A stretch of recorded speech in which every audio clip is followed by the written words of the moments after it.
तो विश्व इतिहास की यात्रा हमारी निरंतर चल रही है और आज की यात्रा में एक बहुत ही सुव्यवस्थित विषय वस्तु को लेकर के मैं आज डिस्कस करूंगा। विषय वस्तु है आपकी साम्राज्यवाद और उपनिवेशवाद, है ना। और साम्राज्यवाद और उपनिवेशवाद का प्रसार कैसे हुआ, इस विषय पर भी चर्चा करेंगे। तो टॉपिक डाल लीजिए साम्राज्यवाद एंड उपनिवेशवाद।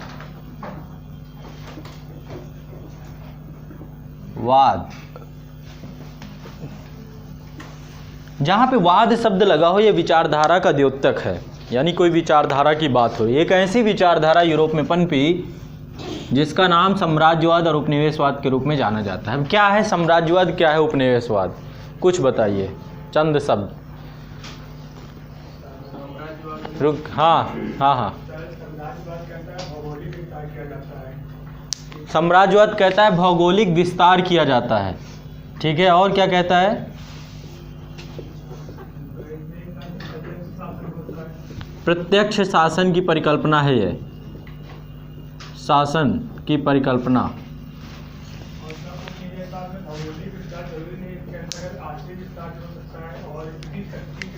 उपनिवेशवाद में आर्थिक विस्तार होता है, ये एक आर्थिक परिकल्पना है, आर्थिक शोषण है। और उपनिवेशवाद में भी डायरेक्टली क्या, प्रत्यक्ष शासन यहां पर भी होता है। जरूरी है प्रत्यक्ष शासन उपनिवेशवाद में? हाँ, प्रत्यक्ष शासन की आवश्यकता नहीं भी हो सकती है, यह भी उपनिवेशवाद कहलाता है। प्रत्यक्ष शासन यहाँ पे जरूरी है। देखो बहुत बढ़िया, ठीक है, अच्छा है, आपको पता है। सिंपल और आसान भाषा में, किसी भी क्षेत्र में मान लीजिए कोई एक एरिया है, इसका कुछ भी नाम देंगे हम बाद में। एक क्षेत्र है जिस क्षेत्र पे दो परिस्थितियां पाई जा सकती हैं। दो क्षेत्र हम लेते हैं एग्जाम्पल में, ठीक है। फिर मैं कुछ कंट्री के नाम लूँगा, फिर आपको वहाँ समझाऊंगा। दो कंडीशन क्रिएट हो सकती है। पहली कंडीशन हो सकती है कि कोई एक संस्था है जो कि बहुत प्रभावी है, जिसके पास बहुत सारी शक्तियाँ हैं, वो अपने शक्तियों के दम पे इस क्षेत्र पर जाती है और जा करके इस पूरे क्षेत्र का कब्जा कर लेती है, ठीक है। और राजनीतिक रूप से इसको नियंत्रित करने लग जाती है। राजनीतिक और प्रशासनिक नियंत्रण अपने अंदर ले लेती है। राजनीतिक प्रशासनिक नियंत्रण ले लेती है, ठीक। एक यहाँ पे पावर है, ये पावर क्या करती है, किसी भी क्षेत्र को जा करके पूरे क्षेत्र पर कब्जा कर लेती है। दूसरा, ये क्षेत्र यहाँ पर जाती है और जाने के बाद व्यापार के माध्यम से या अपनी पॉलिसीज़ के माध्यम से यहाँ पर सिर्फ अर्थव्यवस्था को अपने कब्जे पर लेती है, आर्थिक स्थिति को अपने कब्जे पर ले लेती है। यहाँ पर राजनीतिक और प्रशासनिक यानी कि प्रत्यक्ष नियंत्रण देखने को मिल रहा है। यहाँ पर प्रत्यक्ष हो भी सकता और नहीं भी हो सकता है, जरूरी नहीं है। हमारी अब जैसे कि अंग्रेज हैं, यहाँ पर आए, ठीक है, भारत पे आए। शुरुआत में आने के समय कब आए? 1608 में प्रारंभ हुआ आने का उनका। 1608 में हॉकिंग्स आया, विलियम हॉकिंग्स। उसके बाद से जो है भारत में उन्होंने फिर व्यापार किया। कब तक व्यापार किया? व्यापार किया 1757 तक, ये व्यापार की अवधि थी। प्लासी ने फिर प्रशासनिक नियंत्रण देने का प्रारंभ किया। तो 1608 से लेकर 1757 तक अंग्रेजों का भारत में उपनिवेशवाद था। यहाँ पे किसी भी तरीके से वो प्रत्यक्ष नियंत्रण नहीं कर रहे हैं, सिर्फ आर्थिक शोषण कर रहे हैं। किस तरीके से? व्यापारिक तरीके से, व्यापार के माध्यम से। बस उनकी पॉलिसी कुछ अलग तरीके की है। यहाँ से कच्चा माल ले जाना, वहाँ से जाकर के बना बनाया माल भारत को ऊंचे और महंगे दामों पे बेचना। तो यहाँ पे डायरेक्ट प्रशासन नहीं है, तो भारत में उपनिवेशवाद देखने को मिलता है, ठीक है। और यहाँ पर यदि जाए दूसरा, 1757 के बाद प्रशासनिक नियंत्रण यानी साम्राज्यवाद। अभी दोनों परिकल्पनाओं को और गहराई तक जानेंगे।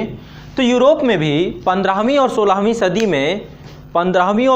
सदी में साम्राज्यवादी सोच का विकास हो गया। भौगोलिक विस्तार की परिकल्पना ने जन्म ले लिया। कारण, भौगोलिक खोजें, नए नए क्षेत्रों को भौगोलिक खोजें। जब नया क्षेत्र कोई मिला, मान लीजिए आप ही है, ठीक है, आपके पास आपका घर है यहाँ पे, ठीक है, आपका घर है और यहाँ पे पूरी बस्ती आपका गांव है, तो गांव से दूर जो है एक ऐसा क्षेत्र पड़ा है जहाँ पे कोई नहीं रहता, वीरान है।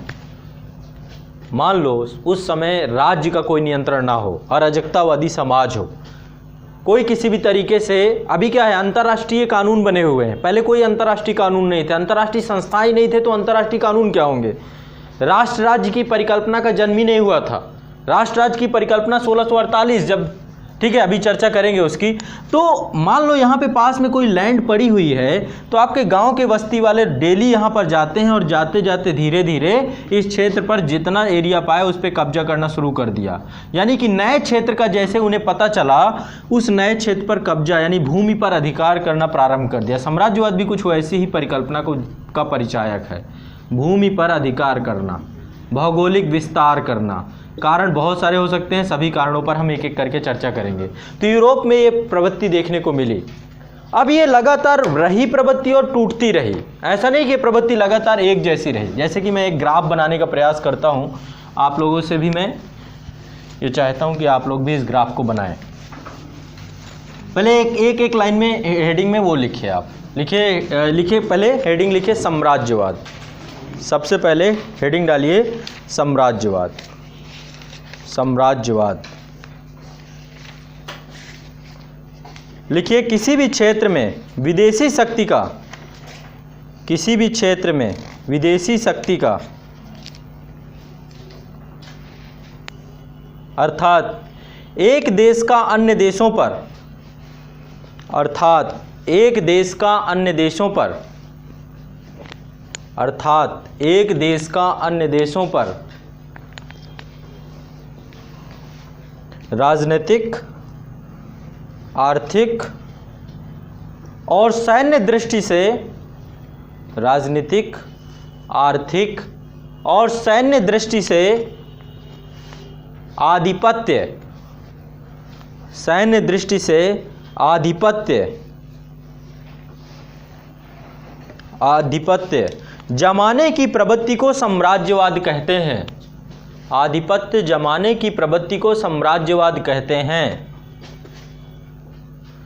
आधिपत्य जमाने की प्रवृत्ति को, आधिपत्य लिख लेंगे ना, हाँ, आधिपत्य जमाने की प्रवृत्ति को साम्राज्यवाद कहते हैं, साम्राज्यवाद कहते हैं। नेक्स्ट हेडिंग डालिए उपनिवेशवाद। बड़ी आसान और सिंपल भाषा है, ज़्यादा इसमें मेहनत नहीं करनी है। साम्राज्यवाद क्या है? राजनीतिक, आर्थिक, प्रशासनिक, सैन्य दृष्टि से जो नियंत्रण है वो साम्राज्यवाद है। दूसरा हेडिंग उपनिवेशवाद। लिखिए किसी शक्तिशाली देश का, उपनिवेशवाद में लिखिए किसी शक्तिशाली देश का, किसी शक्तिशाली देश का दूसरे गरीब एवं निर्बल देशों को, किसी शक्तिशाली देश का दूसरे गरीब एवं निर्बल देशों, दूसरे गरीब एवं निर्बल देशों को अपने अधीन लाकर,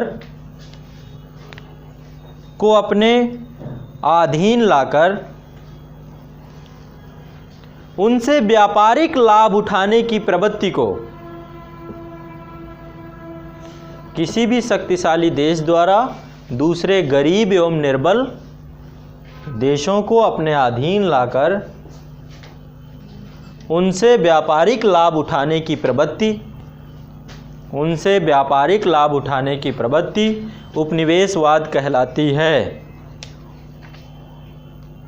उपनिवेशवाद कहलाती है। भारत में ब्रिटिश उपनिवेशवाद एवं साम्राज्यवाद दोनों था। भारत में ब्रिटिश उपनिवेशवाद एवं साम्राज्यवाद दोनों था। भारत में ब्रिटिश उपनिवेशवाद एवं साम्राज्यवाद दोनों था। तो मैं आप लोगों को थोड़ा सा एक ग्राफ के माध्यम से समझाने का प्रयास करता हूँ, फिर हम इन्हीं सभी पक्षों को समझेंगे।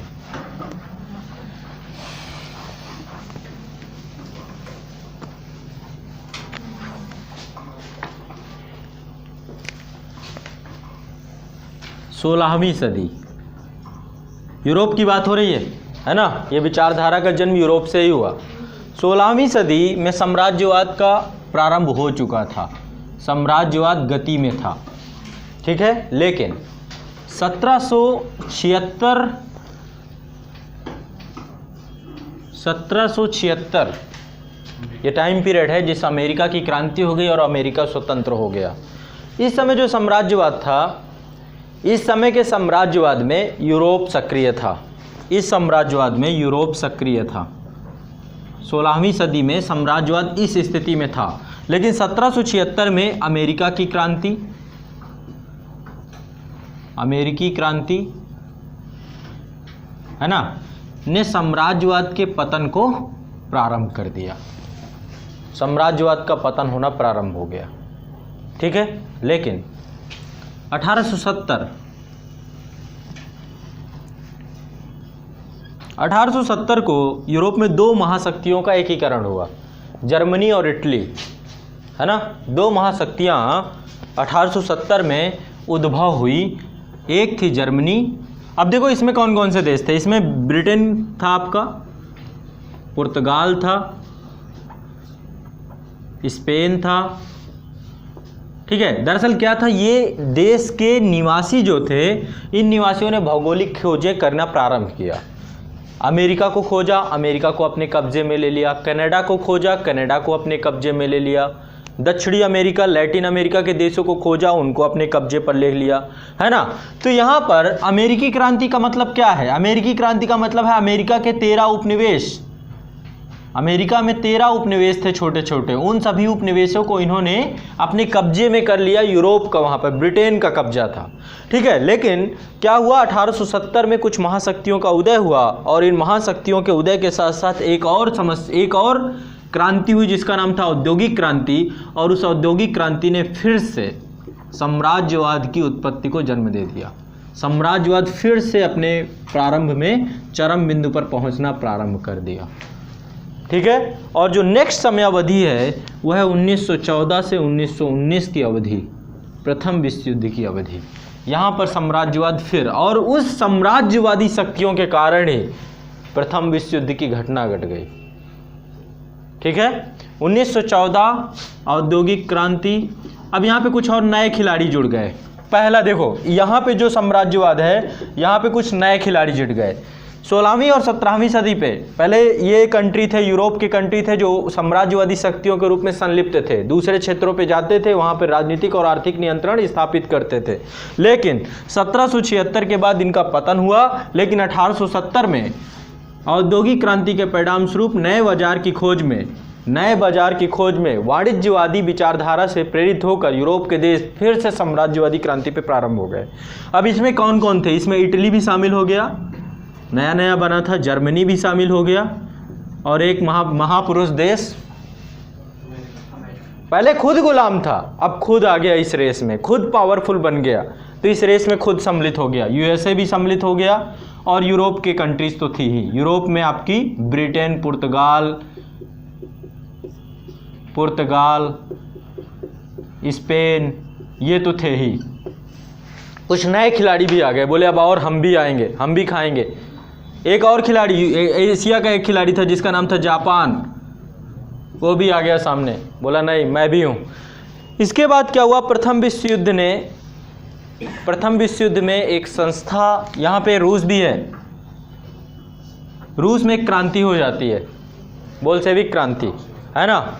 और ऑटोमन साम्राज्य का विघटन ने फिर से साम्राज्यवाद के पतन को जन्म दे दिया, फिर से साम्राज्यवाद का पतन हो गया। वर्साय की संधि लाद दी गई प्रथम विश्व युद्ध के बाद, सेब्रे की संधि लाद दी गई, वर्साय की संधि जर्मनी के ऊपर लाद दी गई। 1920 से 30, ज़्यादा समय तक नहीं इसका पतन हुआ, बहुत कम समय के लिए। 1930 में हिटलर का जन्म हो गया, और हिटलर के जन्म ने फिर से जर्मनी और इटली में मुसोलिनी यानी फांसीवाद, और जर्मनी में नाजीवाद, नस्लीय श्रेष्ठता के आधार पर साम्राज्यवाद के उदय को फिर से जन्म दे दिया, फिर से साम्राज्यवाद उदित हो गया। और इसके बाद द्वितीय विश्व युद्ध हुआ, सेकेंड वर्ल्ड वार, 1939 से लेकर 1945 तक ये अवधि साम्राज्यवाद चरम बिंदु पर था और जैसे ही प्रथम विश्व युद्ध समाप्त हुआ एक नई संस्था बन गई जिसका क्या नाम था, यूएनओ, यूनाइटेड नेशन ऑर्गेनाइजेशन। इसने कहा कि अब भाई तृतीय विश्व युद्ध तो मैं नहीं होने दूंगी। प्रथम विश्व युद्ध में साम्राज्यवाद ही सबसे बड़ा रीजन बना प्रथम विश्व युद्ध का, द्वितीय विश्व युद्ध भी साम्राज्यवाद के कारण ही हुआ। तो यूनाइटेड नेशन ऑर्गेनाइजेशन ने कहा कि भाई विश्व के जितने भी देश हैं, जहाँ जहाँ पर जा कर के इन्होंने साम्राज्यवाद किया है, जिस जिस कंट्री को इन्होंने अपने कब्जे पे लिया है, वो सभी कब्जा छोड़े। यानी साम्राज्यवाद के पतन को यूनाइटेड नेशन ऑर्गेनाइजेशन और सेकेंड वर्ल्ड वॉर के बाद धीरे धीरे इसका फिर से पतन होना शुरू हो गया। और 1990 में यूएसएसआर का विघटन हो गया। 1990 में यूएसएसआर का विघटन हो गया और दक्षिण अफ्रीका में रंग भेद नीति का समाप्ति के साथ ही साम्राज्यवाद पूरी तरीके से खत्म हो गया। हाँ, ये सेकेंड वर्ल्ड वॉर है, सॉरी, द्वितीय विश्व युद्ध। तो यहाँ पर अफ्रीका में रंग भेद नीति का समाप्ति, अफ्रीका में रंग भेद नीति की समाप्ति है ना। इसके साथ ही आपका क्या हुआ, अब देखो यहाँ पे एक चीज़ और समझते हैं। ये है आपका ये जो साम्राज्यवाद है, ये यहाँ से यहाँ तक का साम्राज्यवाद,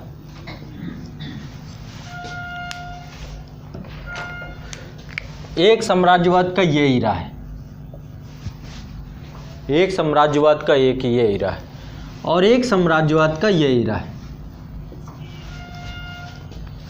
ठीक, दो ईरा हैं। यहाँ पे साम्राज्यवाद डिक्लाइन हो गया था, लेकिन 1870 में औद्योगिक क्रांति ने बाजार की उपलब्धता सुनिश्चित कराने के लिए साम्राज्यवादी विचारधारा को जन्म दे दिया।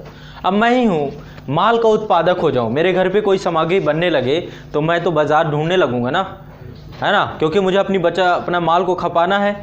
तो औद्योगिक क्रांति के परिणाम स्वरूप यूरोप के देशों में बड़ी मात्रा पे माल का उत्पादन होने लगा, अधिशेष बचने लगा, अपनी खपत से ज़्यादा सामग्री बनने लगी, जिसके परिणाम स्वरूप बाजार की खोज ने फिर से साम्राज्यवादी विचारधारा को जन्म दे दिया और उसका परिणाम हुआ प्रथम विश्व युद्ध। उसका परिणाम हुआ प्रथम विश्व युद्ध। इसके बाद कुछ समय के लिए साम्राज्यवाद फिर नीचे आया, ऑटोमन साम्राज्य गया, जर्मनी का भी पतन हो गया क्योंकि वो प्रथम विश्व युद्ध में पराजित देश था। लेकिन हिटलर ने, यहाँ पे हिटलर और जर्मनी और इटली का उदय, जर्मनी एवं इटली का उदय, देखो इटली के साथ गड़बड़ हो गया। इटली के साथ गड़बड़ क्या, धोखा हो गया। प्रथम विश्व युद्ध में दो तरीके की कंट्री थी। एक थे मित्र राष्ट्र, है ना, मित्र राष्ट्र में आपका ब्रिटेन है, फ्रांस है, रसिया है और अमेरिका है। दूसरे थे धुरी राष्ट्र। तो इटली प्रथम विश्व युद्ध में इन लोगों के साथ था, मित्र राष्ट्रों के साथ। मित्र राष्ट्रों ने कहा कि यदि हम प्रथम विश्व युद्ध जीतेंगे तो तुम्हें लाभ देंगे इसका। लेकिन जब प्रथम विश्व युद्ध समाप्त हुआ तो इटली को कोई बहुत लाभ नहीं मिला। इसलिए द्वितीय विश्व युद्ध में इटली जो है मित्र राष्ट्रों के साथ से दूर हट करके, देखो इसीलिए इटली ने अपने आप को फिर से यहाँ पर मुसोलिनी के नेतृत्व में फांसीवाद का उदय हुआ और अपने आप को संपन्न बना के खुद साम्राज्यवादी विचारधारा पे अग्रसर हो गया। और द्वितीय विश्व युद्ध में इटली ने किसका साथ दिया, धुरी राष्ट्रों का या फिर सेंट्रल पावर जो है उनका साथ दिया। अभी सब पढ़ेंगे, सब आएगा आगे, प्रथम विश्व युद्ध, द्वितीय विश्व युद्ध, सब समझ में आए, सारी लकीरें आपकी जुड़ जाएंगी विश्व इतिहास की। ठीक है, टेंशन नहीं लेना है। अभी हम समझ रहे हैं साम्राज्यवाद पहले जानना जरूरी है। क्यों, जब साम्राज्यवाद समझेंगे तभी तो अमेरिका की क्रांति पढ़ेंगे, क्योंकि अमेरिका की क्रांति साम्राज्यवाद के खिलाफ ही एक विद्रोह था, वाणिज्यवादी व्यवस्था के खिलाफ ही एक विद्रोह था। तो हमें पहले साम्राज्यवाद समझना पड़ेगा, किस तरीके से एक देश दूसरे देश पे कब्जा कर रहा है, तभी तो हम स्वतंत्रता के मीनिंग को समझ पाएंगे ना। तो पहले हमें कब्जेदारी समझना, यूरोप कैसे कब्जा कर रहा है। इस इरा में इसको बोलते हैं नव साम्राज्यवाद। ये जो दोबारा प्रारंभ हुआ यहाँ से नव साम्राज्यवाद की अवधि ये है नव साम्राज्यवाद। इसे विश्व इतिहास में नव साम्राज्यवाद कहा जाता है। 1870 से 1990 की अवधि में जो साम्राज्यवाद का पूरा दौर चला, इस दौर को नव साम्राज्यवाद कहा जाता है। ठीक है, तो आपको अब देखो, ये आपका कोल्ड वार का टाइम पीरियड है, 1945 से लेकर के 1945 से लेकर 1990 शीत युद्ध का समय अवधि है ये। यहाँ पे शीत युद्ध हुआ थे। अब ये शीत युद्ध कोई युद्ध नहीं था, एक तनाव की स्थिति थी, ठंडा युद्ध, गर्म युद्ध नहीं, है ना, मन ही मन में युद्ध, है ना, मन ही मन में मार देंगे लेकिन मारे नहीं, है ना। कभी भी ऐसी स्थिति की यदि मौका मिल जाएगा तो खा ही डालेंगे एक दूसरे को, लेकिन खाए नहीं। क्या हुआ आपको शायद पता हो, क्यूबा में मिसाइल संकट हुआ। क्या हुआ, रसिया ने अपनी सारी मिसाइलों को जाकर क्यूबा में लगा दिया। क्यूबा आपका कैरेबियन देशों का एक छोटा सा द्वीप है। 1961 में जो मिसाइल संकट हुआ वो बहुत बड़ी घटना थी शीत युद्ध की। तो अमेरिका ने साफ निर्देश दिया कि अपनी मिसाइलें हटा लो, नहीं 1 सेकंड नहीं लगेगा बटन दबाने के लिए। हम जापान में पहले कर चुके हैं, इसलिए हमसे ये प्रतीक्षा मत करना कि हम सोचेंगे भी, हम सोचते नहीं हैं, लगातार 2 गिराए हैं, है ना। तो तुरंत फिर मिसाइल संकट को किसी तरीके से, तो क्या था कि वो अवधि में हुआ कुछ नहीं, बस एक दूसरे से होड़ मस्ती रही। कोई AK-47 बनाता रहा, कोई AK-56 बनाता रहा, किसी ने FBI का गठन कर दिया, किसी ने KBG का गठन कर दिया, किसी ने नाटो बना लिया, किसी ने वार्सा पैक्ट बना लिया, है ना। एक दूसरे परमाणु बम बनाने की होड़ लग गई, अस्त्र शस्त्रों को बनाने की होड़ लग गई, खुफिया संस्थाओं को बनाने की होड़ लग गई। ये तब सब सीधरी कोल्ड वार। भारत इसमें चुपचाप था। भारत ने कहा हम भैया नैम हैं, ना इधर के ना उधर के, लेकिन ज़रूरत हमें भी पड़ी। हमने भी USSR की मदद ली 1971 के भारत पाकिस्तान युद्ध में, है ना। पाकिस्तान को भी मदद पड़ी। पाकिस्तान ने अमेरिका का सहारा लिया 1965 के युद्ध में, भारत पाकिस्तान युद्ध 1965। तो भारत ने कहा कि अमेरिका तो हमारा साथ देगा नहीं। अमेरिका हमारा ना कभी सगा रहा है ना सगा रहेगा। अब अमेरिका को हमारी ज़रूरत पड़ गई है। क्यों? उसको समझ में आ गया कि आतंकवाद जो ये शब्द है, आतंकवाद शब्द को पाकिस्तान स्टेट स्पॉन्सर्ड कर रहा है। स्टेट ही स्पॉन्सर्ड आतंकवाद है, वहाँ पे राज्य प्रयोजित आतंकवाद है।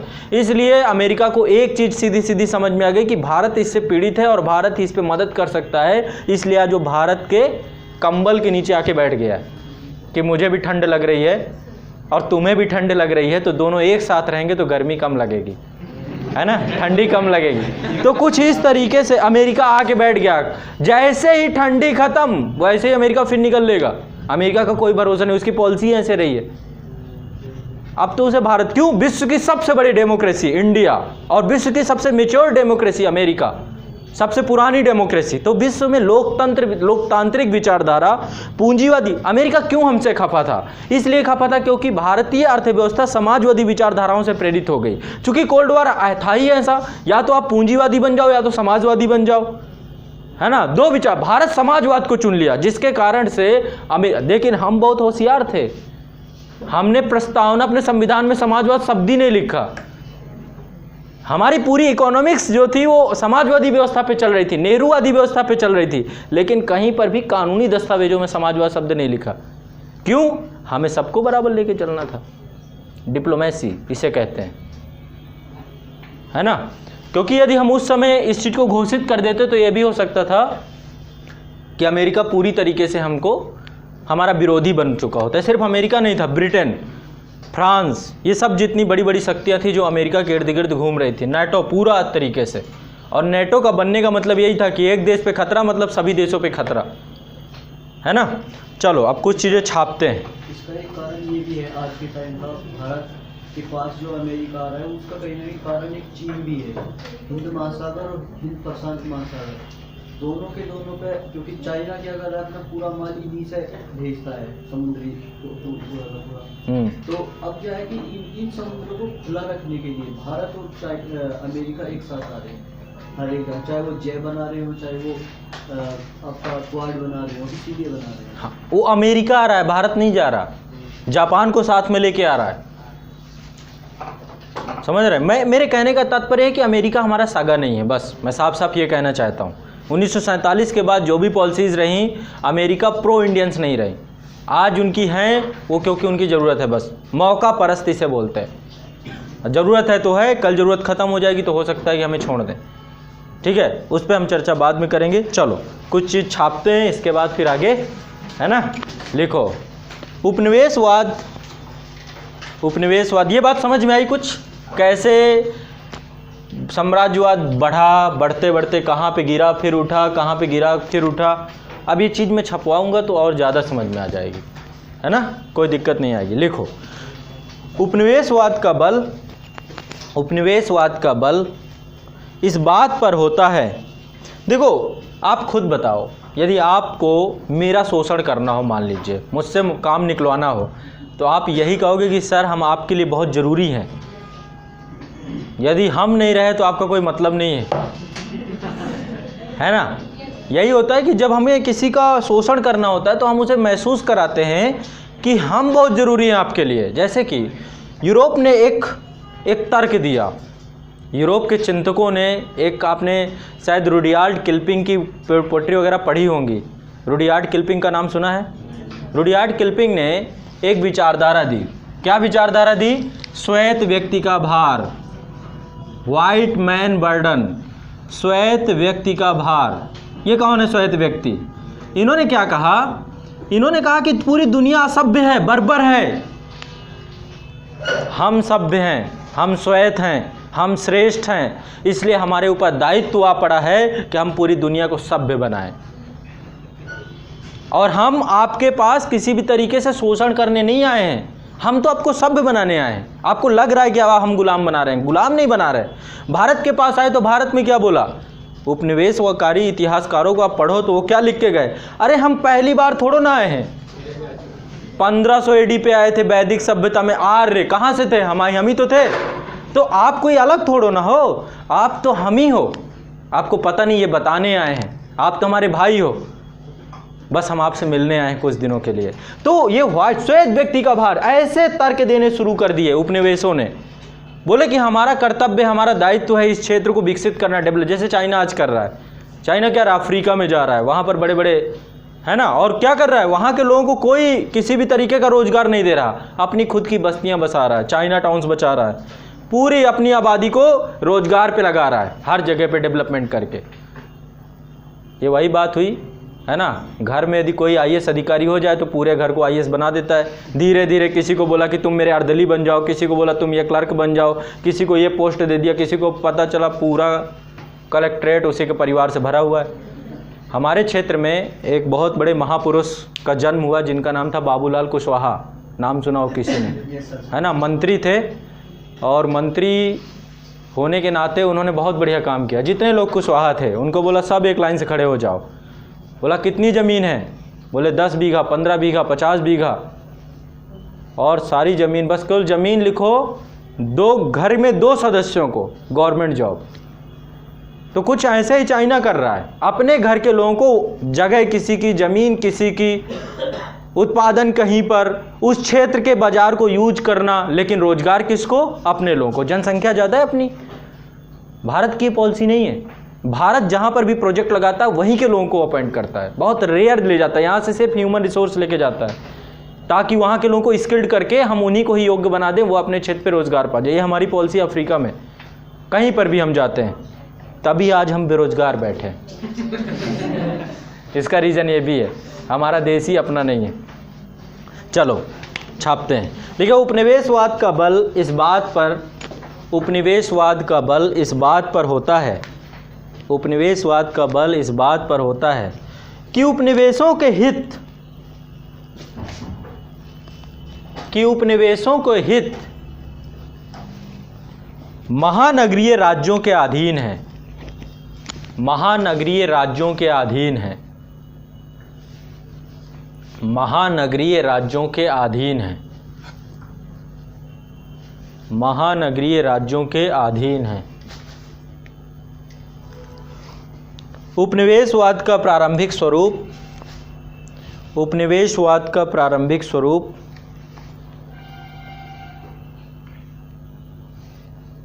15वीं सदी के पश्चात ही उभरने लगा था। उपनिवेशवाद का प्रारंभिक स्वरूप 15वीं सदी के पश्चात ही उभरने लगा था। उपनिवेशवादी भावना का सार, उपनिवेशवादी भावना का सार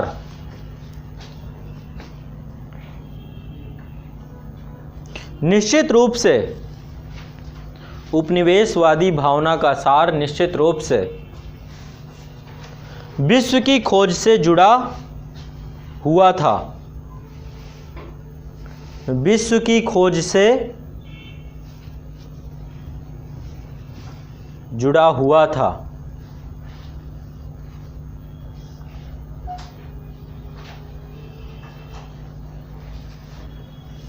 मैंने आप लोगों को पढ़ाया था विश्व इतिहास में कि पहले जो है रोमन साम्राज्य के दो भाग थे, एक था पश्चिमी रोमन साम्राज्य, दूसरा था पूर्वी रोमन साम्राज्य। लेकिन मैंने आपको ये बताया कि अरबों का आक्रमण नहीं, कब्जा हो गया। किस क्षेत्र में? तुर्की वाले कुस्तुनतुनिया वाले क्षेत्र में अरबों ने वहाँ पर कैप्चर कर लिया क्षेत्र को। पहले देखो व्यापार मार्ग हमें एक ही पता था, यूरोप को सिर्फ एक ही व्यापार मार्ग पता था। वो व्यापार मार्ग था आपका भूमध्य सागर। आते थे भूमध्य सागर, अब आप लोग के दिमाग में मानचित्र चले तो अच्छी बात है। भूमध्य सागर आते थे, भूमध्य सागर से कुस्तुनतुनिया वाला जो क्षेत्र है इस्तांबुल का, वहाँ से यूरोप एशिया में प्रवेश कर जाते थे। यानी पहले जल, जल से फिर भूमि, ये इनको रूट पता था। अब चूंकि उस रूट पे अरबों का कब्जा हो गया, तो अरबों के कब्जा हो जाने के परिणाम स्वरूप इन्होंने एक नए मार्ग की खोज की। नया मार्ग क्या था? अब देखो, अब यहाँ से ही इनको ज़रूरत पड़ने लग गई, चूँकि इनकी जो मसाले की पूर्ति होती थी पूर्वी एशिया से होती थी, पूर्वी क्षेत्रों से। यूरोप के पूर्वी क्षेत्र में एशिया ही आता है। इनको मसाला चाहिए होता था, कुछ भी चाहिए होता था, यहीं से ले जाते थे। तो अब चूँकि ये पूर्तियाँ होनी इनकी बंद हो गई, क्योंकि ये क्षेत्र था आपका इस्तांबुल का जो क्षेत्र था आपका, ये आपका अरब प्रायद्वीप है, यहाँ पर ये आपका भूमध्य सागर है, यहाँ पर ये पूरा भूमध्य सागर वाला क्षेत्र है। तो इस क्षेत्र से पहले ऐसे यहाँ से लेकर के यहाँ से ऐसे व्यापार होता था। अब इन्होंने क्या किया, नई भौगोलिक खोजें करनी शुरू कर दी और व्यापार मार्ग कुछ ऐसे अपना लिया। ये क्षेत्र यहाँ पे है केप ऑफ गुड होप, आसान त्रिप बोलते हैं इसको, है ना। केप ऑफ गुड होप से इधर जो है इंडिया था, इंडिया आना, इन्होंने यहाँ से व्यापार, इंडिया, इंडोनेशिया और एशिया के सभी देश। तो व्यापार मार्ग, नए नए व्यापारिक मार्गों की खोज की। कुछ लोग इधर चले गए पश्चिम की तरफ, पश्चिम में उत्तरी अमेरिका महाद्वीप और दक्षिणी अमेरिका महाद्वीप से परिचित हुए। तो इन सब देशों को जब इन्होंने नए तरीके से खोजना प्रारंभ किया और आबाद रूप से समुद्र ही था चूंकि इनके पास, तो इन्होंने एक सशक्त नौसेना का जन्म कर लिया। आप ब्रिटेन को देखो, ब्रिटेन क्यों सबसे पहले अग्रणी रूप से खड़ा हो गया साम्राज्यवादी ताकतों में? क्यों? क्योंकि वो चारों तरफ से जल से घिरा हुआ था और उसकी मजबूरी थी एक सशक्त नौसेना लेना, और उसके पास सशक्त नौसेना थी, इसलिए पूरे समुद्र पे राज करना उसने शुरू कर दिया। बाकी लोगों को तो बहुत बाद में समझ में आया कि एक सशक्त नौसेना हमें रखनी चाहिए। पहले तो ऐसा था नहीं कि वायु मार्ग का विकास हो चुका था, पहले तो जल मार्ग ही था, स्थल मार्ग था, जल मार्ग था। स्थल मार्ग अवरुद्ध हो चुका था, जिसके कारण से जल मार्ग ही प्रमुख मार्ग बचा था। तो जल मार्ग पर बड़ी बड़ी खोजें होना प्रारंभ हो जाती हैं। कब? 16वीं 15वीं 16वीं सदी पर। और यहीं से जिस क्षेत्र को जिसने पाया उसी क्षेत्र पर उसने कब्जा कर लिया और साम्राज्यवादी की विचारधारा को बल प्रदान किया। ठीक है, चलो नेक्स्ट लाइन यही है। वस्तुतः पूर्वी विश्व के, वस्तुतः पूर्वी विश्व के मसाले व्यापार से उत्पन्न व्यवधान ने, पूर्वी विश्व के मसाले व्यापार से उत्पन्न व्यवधान ने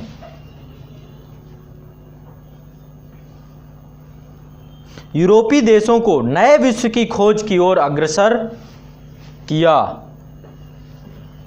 वस्तुतः पूर्वी विश्व के मसाले व्यापार में उत्पन्न व्यवधान ने यूरोपीय देशों को नए विश्व की खोज की ओर अग्रसर किया। इस दिशा में पहल पुर्तगाल तथा स्पेन द्वारा किया गया। इस दिशा में पहल पुर्तगाल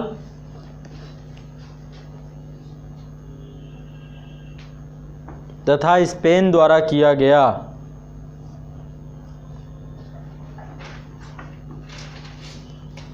पुर्तगाल तथा स्पेन द्वारा किया गया।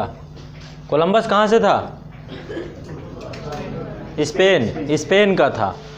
पुर्तगाल में एक शासक था जिसका नाम था प्रिंस हेनरी, है ना। प्रिंस हेनरी ने भौगोलिक खोजों के प्रोत्साहन को बल प्रदान किया।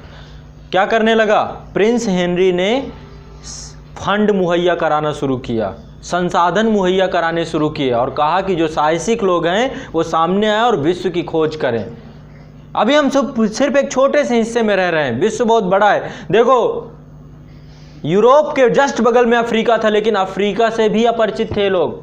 अफ्रीका को अंध महाद्वीप कहा जाता था, ऐसा महाद्वीप जहाँ पर कोई भी, जैसे कि अभी एक तरीके से देखा जाए तो अंटार्कटिका, जिसको हम अंध महाद्वीप के रूप में अभी मान सकते हैं, जहाँ पे कोई नहीं जा रहा।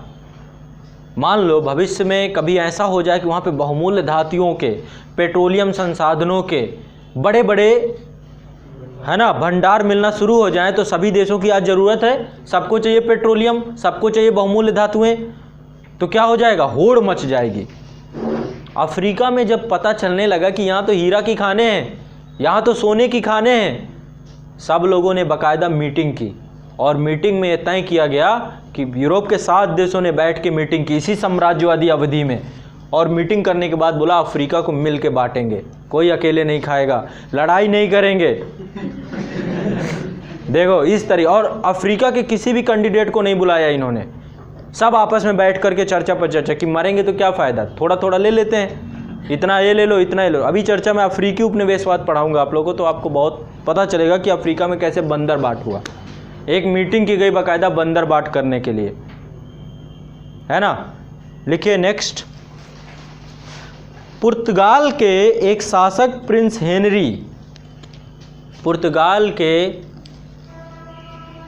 एक शासक प्रिंस हेनरी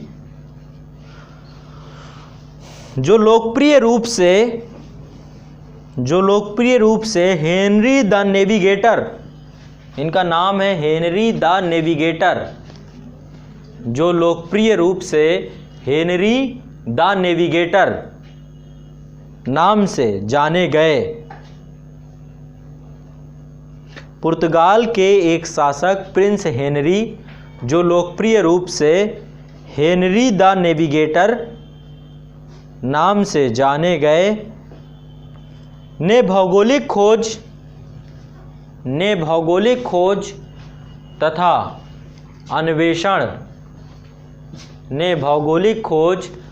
अन्वेषण को प्रोत्साहन दिया। ने भौगोलिक खोज तथा अन्वेषण को प्रोत्साहन दिया।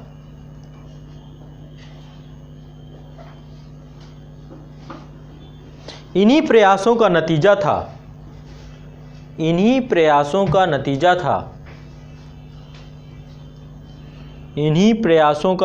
था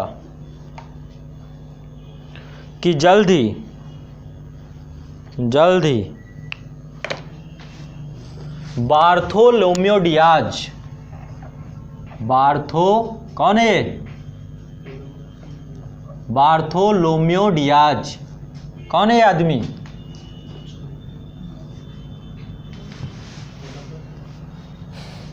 कोलंबस है ये। बार्थोलोम्यो डियाज है भाई, इसका खुद का भी नाम है। बार्थोलोम्यो डियाज ने Cape of Good Hope, Bartholomew Dias द्वारा केप ऑफ गुड होप, कहाँ है केप ऑफ गुड होप? ये धरती है। पहले व्यापार ऐसे हुआ करता था, ये रास्ता था भूमध्य सागर के द्वारा। ये तुर्की है, यहाँ पे कुस्तुनतुनिया, इस्तांबुल, यहाँ से यहाँ पर यूरोप में सीधा एशिया में इंटर कर जाते थे और व्यापार होता था। अब क्या हुआ, ये है आपका यहाँ पर ये कंट्री है, इसका क्या नाम है? स्पेन, बहुत बड़ी कंट्री है। उसी के जस्ट बगल में लिखा हुआ है पुर्तगाल।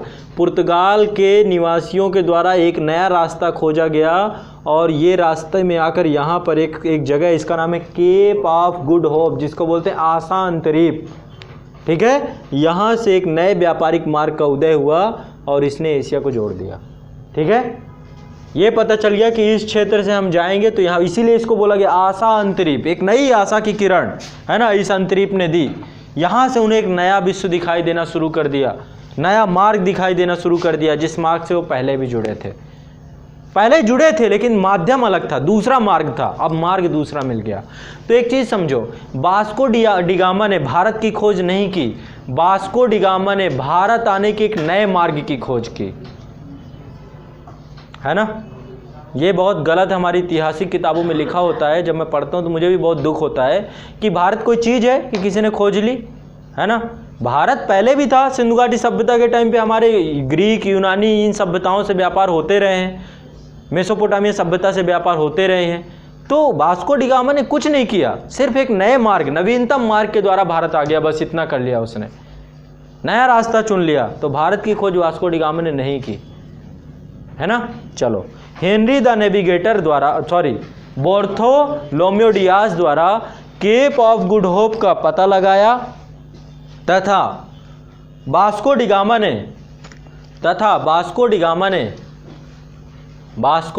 ने अब भाई जब पता चल गया कि भारत में यहाँ एक रास्ता है, तो वास्को डिगामा इस पर्सन को मसाला, है ना, ये सिर्फ मसाले के लिए आया था भारत। क्योंकि ये लोग ठंडे प्रदेश के निवासी हैं, सी फूड पर आश्रित होते हैं, और चिकन मटन बने और उसमें मसाला ना पड़े तो क्या स्वाद पड़ता है, क्यों जुबैर जी? ऐसा लगता है कि मसाले के चक्कर में, हाँ बिल्कुल सही बात है, उनको स्वाद ने, तो स्वाद की खोज में भारत तक आ पहुंचा ये बंदा, और यहाँ से मसाले लेकर गया, और जानते हो कितना महंगा भेजा? वहाँ से बोला बड़ा महंगा लेके आया हूँ मैं, 60 गुना ज़्यादा लाभ कमाया वहाँ जा कर के, और बताया सबको, देखो इतने का लाभ। जब बेच लिया फिर बताया, तो लोगों को लगा यार बड़ा फ़ायदा हुआ, तो फिर बड़ी संख्या में आने चालू हो गए पुर्तगाली, और धीरे धीरे उन्होंने आकर हिंद महासागर पे कैप्चर कर लिया, कब्जा जमा लिया। पुर्तगाली 100 साल तक लगातार अपने पास रखे। 1498 में आए और 1502 में आए तो डच, इसके बाद दूसरे नंबर पे डच आए, लेकिन डचों का उतना प्रभाव नहीं था जितना पुर्तगालियों का था। पुर्तगालियों ने यहाँ पे आके पूरा उल्टा सुल्टा कर दिया भारत में। जब आप भारत का भूगोल इतिहास पढ़ोगे तो देखोगे यहाँ पे आदिल शाह था, बीजापुर का शासक, उससे गोवा छीन लिया, है ना। तो अभी इस पर हम चर्चा करेंगे, चलो आगे कंटिन्यू करो।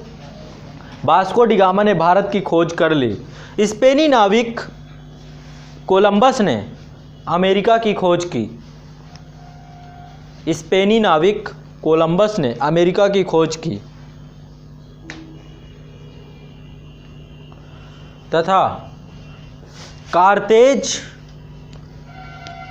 एक पर्सन का नाम है, कारतेज लिख पाएंगे? कारतेज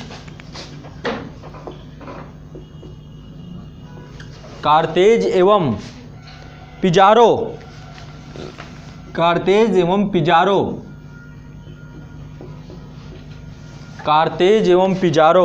ने लैटिन अमेरिका की खोज की। कारतेज एवं पिजारो ने लैटिन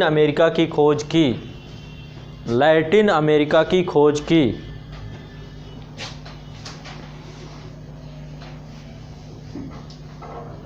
स्पेन ने इस खोज का फायदा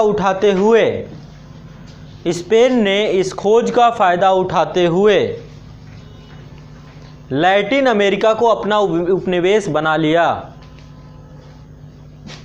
स्पेन ने इस खोज का फायदा उठाते हुए लैटिन अमेरिका को अपना उपनिवेश बना लिया,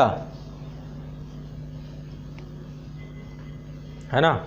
आम के पेड़ के नीचे जाओ और पहले आम हमें मिल जाए तो हम दूसरे को देते हैं, तो वही कहानी है। यहाँ पे क्या हो रहा है, जो क्षेत्र जो पा रहा है उसे कैप्चर करता चला जा रहा है, ये मेरा है, ये मेरा है, ये मेरा है।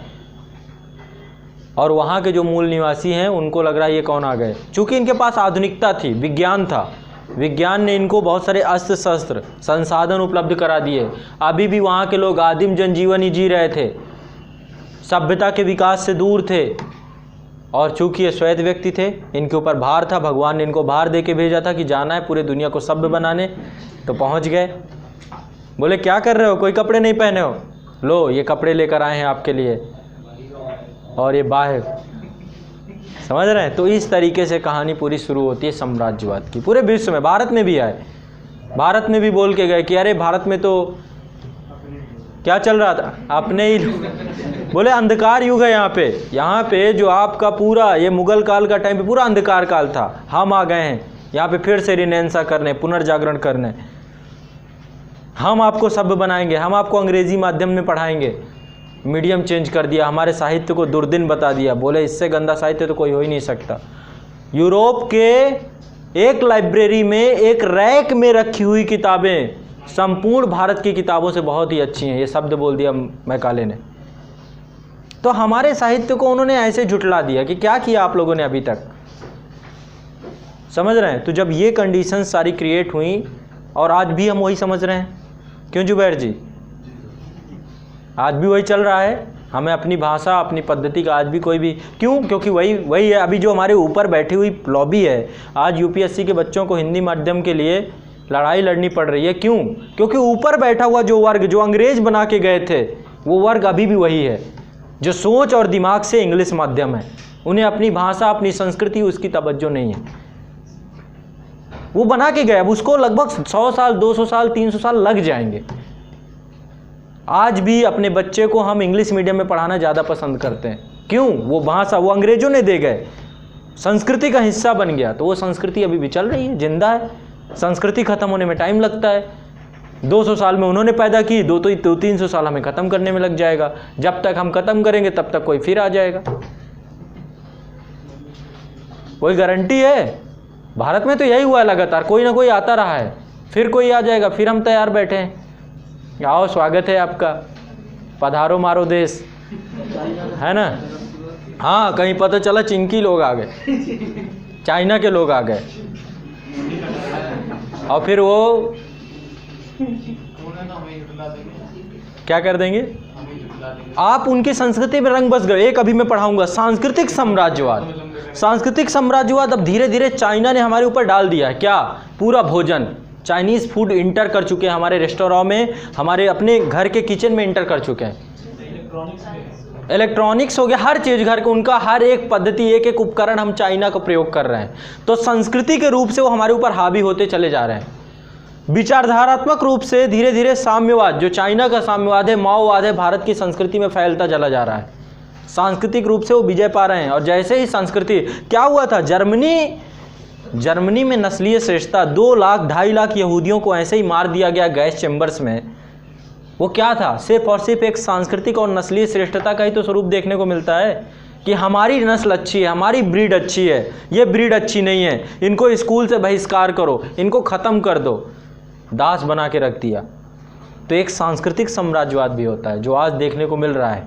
भारत का सांस्कृतिक साम्राज्यवाद कहाँ है, क्योंकि हमें खुद ही अपनी संस्कृति नहीं पता, हम किसी पे क्या प्रभाव छोड़ेंगे। हम जैसे ही किसी को देखते हैं, कोई अंग्रेज़ देख लीजिए भारत में, कोई अंग्रेज आता है आपके पास सेल्फी खिंचाने, लेकिन आप पीछे लग जाते हो देखने की, क्यों, अब आपको उसकी संस्कृति ज़्यादा पसंद है, आपको अपनी संस्कृति पसंद नहीं है। वहाँ पे जानते हो क्या होता है, हमारे साथ नस्लीय भेदभाव किया जाता है। बाहर कोई बहुत अच्छा व्यवहार नहीं किया जाता, भगाया जाता है वहाँ से, कौन आ गया, जैसे ऐसा लगता है कि हम लोग, और वहाँ ये आते हैं, हम चूँकि हमारी संस्कृति ऐसी है, अतिथि देवो भव, और वही अतिथि हमारी है ना, बैंड बजा के चला जाता है। नेक्स्ट, आगे, औपनिवेशिक प्रक्रिया की शुरुआत। औपनिवेशिक प्रक्रिया की शुरुआत यद्यपि स्पेन तथा पुर्तगाल के द्वारा प्रारंभ किया गया। औपनिवेशिक प्रक्रिया की शुरुआत यद्यपि स्पेन तथा पुर्तगाल के द्वारा प्रारंभ किया गया, परंतु शीघ्र ही ब्रिटेन, फ्रांस तथा हॉलैंड, ब्रिटेन, फ्रांस तथा हॉलैंड, हॉलैंड का भी कोई वर्तमान नाम बताएगा? हाँ, वर्तमान नाम नीदरलैंड है इसका। हॉलैंड भी इसी दौर में ना सिर्फ शामिल हो गए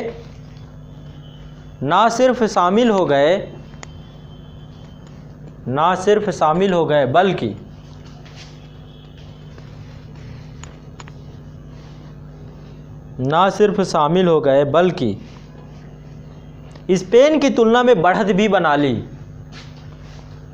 स्पेन की तुलना में बढ़त भी बना ली। स्पेन से ज़्यादा क्षेत्र को कैप्चर कर लिया इन्होंने, स्पेन से ज़्यादा बढ़त भी बना ली।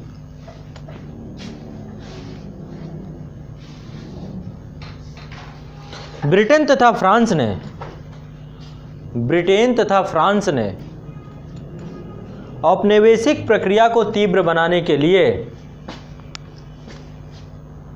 ब्रिटेन तथा फ्रांस ने औपनिवेशिक प्रक्रिया को तीव्र बनाने के लिए उत्तर पश्चिमी मार्ग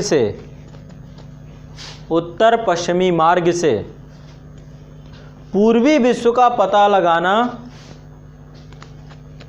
चाहा।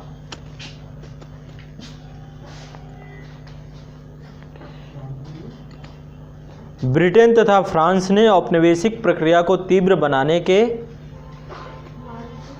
उत्तर पश्चिमी मार्ग से पूर्वी विश्व का पता लगाना चाहा।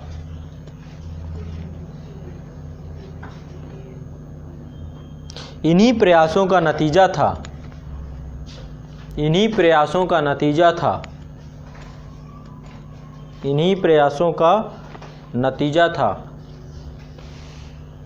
कि ब्रिटिश नागरिक जॉन कैबाल्ट ने, इन्हीं प्रयासों का नतीजा था कि ब्रिटिश नागरिक जॉन कैबाल्ट ने कनाडा का पता लगाया,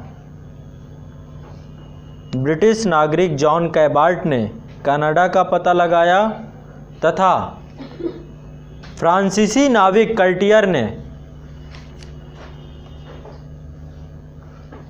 फ्रांसीसी नागरिक कल्टियर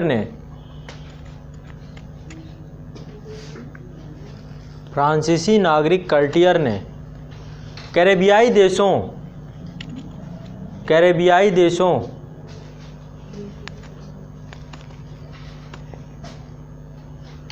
की खोज की,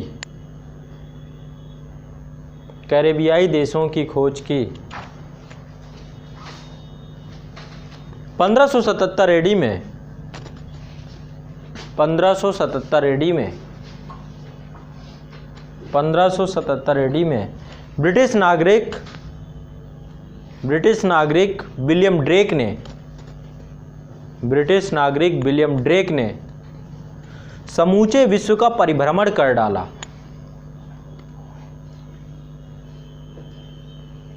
समूचे विश्व का परिभ्रमण कर डाला।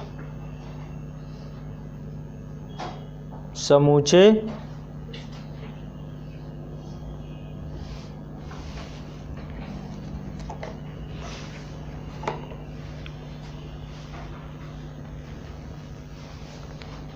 विश्व का परिभ्रमण का इन साहसी यात्राओं का परिणाम हुआ कि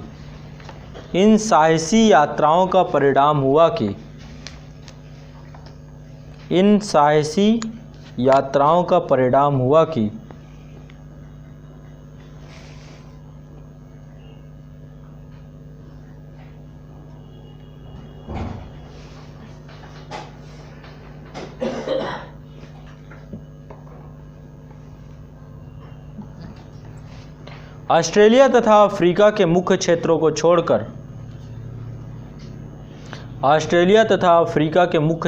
छोड़कर लगभग सभी देशों की जानकारी हो गई। ऑस्ट्रेलिया तथा अफ्रीका के मुख्य क्षेत्रों को छोड़कर लगभग सभी देशों की जानकारी हो गई।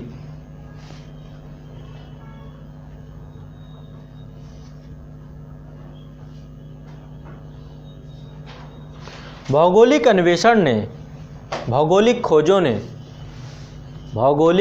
खोजों ने उपनिवेशवाद को तीव्र बनाने, भौगोलिक खोजों ने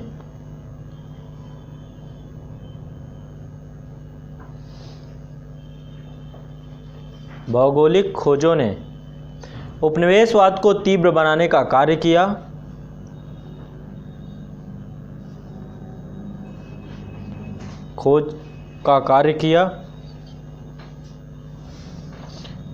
नए विश्व की खोज नए रास्तों से होने के कारण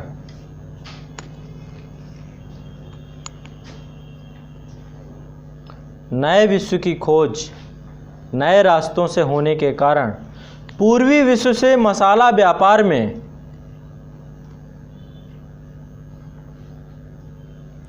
पूर्वी विश्व में मसाला व्यापार में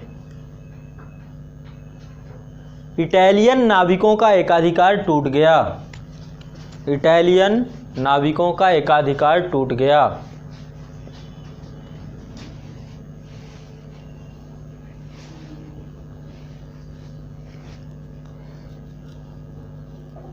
इटालियन नाविकों का एकाधिकार टूट गया।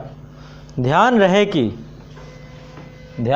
कि 16वीं 17वीं सदी का उपनिवेशवाद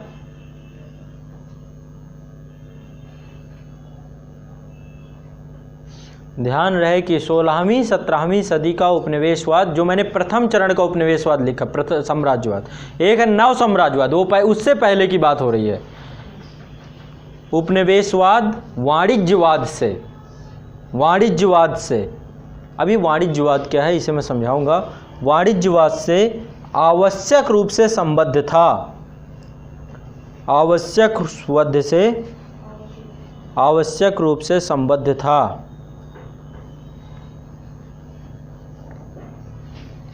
देखो क्या था वाणिज्यवाद, थोड़ा सा समझते हैं। पहले क्या था? मनी में धातु का प्रवेश हो चुका था। मुद्रा के रूप में धातु आ चुकी थी। मुद्रा के रूप में धातु का खोज हो चुका था। मुद्रा पहले वस्तु विनिमय से धातु के रूप में प्रवेश कर चुकी थी, है ना।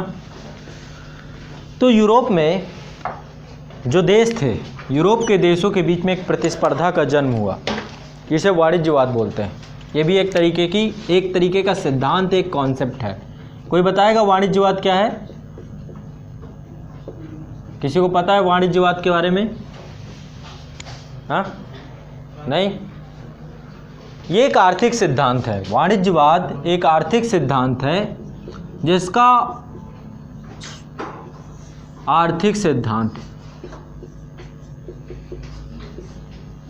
जिसका मुख्य उद्देश्य होता था, जो भी राष्ट्र, बहुत सारे राष्ट्र थे यूरोप के, तो सभी राष्ट्रों का एक उद्देश्य होता था कि ज़्यादा से ज़्यादा बुलियनों का संग्रह करना। बुलियन का मतलब, अब यहाँ पे एक नया शब्द आया, बुलियन। बुलियन का मतलब है सोना और चांदी। सोना एवं चांदी। सभी राष्ट्र ये चाहते थे कि उनके पास ज़्यादा से ज़्यादा सोना या चांदी हो, ताकि वो आर्थिक रूप से सशक्त हों। ठीक है।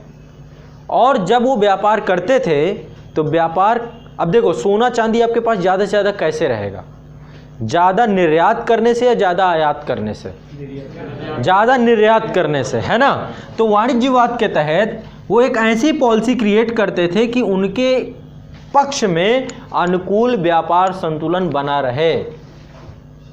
अब ये चीज़ तो IR में समझ ही गए होंगे कि अनुकूल व्यापार संतुलन क्या है, प्रतिकूल क्या है। जैसे अभी चाइना है, चाइना हमको निर्यात ज़्यादा करता है, हम चाइना से आयात ज़्यादा करते हैं। ज़्यादा चीज़ें चाइना की भारत के पास आती हैं, लेकिन अभी हमारे पास उतनी चीज़ें नहीं है कि हम चाइना में जा कर के बेच सकें। कौन सी मोबाइल कंपनी है जो चाइना को जाकर कम्पीट कर पाएगी? जाएगी, उखड़ के बाहर चली आएगी। देखो WTO बैठा हुआ है, पहले तो नहीं था ये सब WTO, तो अब तो WTO देखता है हर चीज़ को कि कोई देश ऐसा तो नहीं कि किसी देश के माल पर ज़्यादा कस्टम ड्यूटी लगा रहा है, ऐसा तो नहीं रहे भेदभाव कर रहा है किसी भी देश पे। यदि अब देखो, हम चाइना को मना नहीं कर सकते कि आप अपने माल को हमारे यहाँ मत आने दीजिए, हम नहीं कर सकते, क्योंकि विश्व की आर्थिक बहुत सारी ऐसी संस्थियाँ हैं, वैश्विक संधियाँ हैं, जिस संस्थियों से हम बंधे हुए हैं। हम कभी भी किसी भी देश के माल को नहीं हतोत्साहित कर सकते। हतोत्साहन का एक ही तरीका है। अब देखो, कस्टमर हैं हम क्या हैं? कस्टमर हैं। हमें क्या चाहिए? कोई भी गुणवत्ता युक्त चीज़ चाहिए जो कम पैसे में उपलब्ध हो जाए। चीज़ में गुणवत्ता भी होनी चाहिए और उसमें पैसा भी कम लगना चाहिए। हम सिर्फ इतना देखते हैं। आप बाज़ार में जाते हो, कंपेयर करते हो, यदि आपका बजट 10,000 रुपये का, तो 10,000 रुपये में आप बेस्ट मोबाइल लेकर आते हो। और जिस कंपनी ने आपको बेस्ट वैल्यू दे दी, अब उसमें ब्रांड वैल्यू भी जुड़ी होती है। कोई ब्रांड है, अब आपने कहा कि हो सकता है 10,000 में आपको उससे भी उच्च क्वालिटी की चीज़ मिले, लेकिन वो ब्रांड नहीं है ना। कभी कभी हम ब्रांड पे न जा कर के प्रोडक्ट के उस पे जाते हैं कि क्या इसमें फीचर्स हैं। तो अब हम चाइना को मना नहीं कर सकते कि भाई अपने प्रोडक्ट हमारे यहाँ पे मत भेजो। हम तो अब क्यों भेज रहा है चाइना बार बार भारत में, क्यों भेज रहा है? क्योंकि तो मार्केट है, दूसरी उसने ऐसी चीज़ें उपलब्ध करा रखी हैं कम कीमत पे कि ज़्यादा से ज़्यादा लोग उसकी तरफ आकर्षित होते हैं। जितनी चीज़ें वो चाइना में नहीं बिकती उससे ज़्यादा भारत में बिकती हैं, तो भारत पे लगातार चीज़ों को भेज रहे हैं, बेहतर से बेहतर बना के भेज रहे हैं। भारत का पूरा एडवर्टीजमेंट जहाँ जहाँ पर भी एडवर्टीजमेंट हो सकता है, स्पॉन्सरशिप का हो, है ना, या फिर आप कभी भी निकलिए आप देखेंगे ओप्पो वीवो हर जगह पे छाया हुआ है, या फिर पूरा जितना भी डिजिटल आपका एडवर्टीजमेंट हो सब कैप्चर कर रखा उन्होंने, और भारत में बिक रहा है। एक ही तरीका हो सकता है, यहाँ के लोग इस चीज़ का बहिष्कार कर दें। जब बहिष्कार करेंगे, बड़े बड़े आउटलेट्स बनाए बैठे हुए हैं, घाटे पे जाएंगे, आउटलेट्स रातों रात बंद हो जाएंगे। और जब कोई चीज़, कोई भी अर्थव्यवस्था घाटे पे जाती है, कोई भी बिजनेस घाटे पे जाता हो, तो धीरे से वो भारत से अपने कदम खींच लेगा, है ना।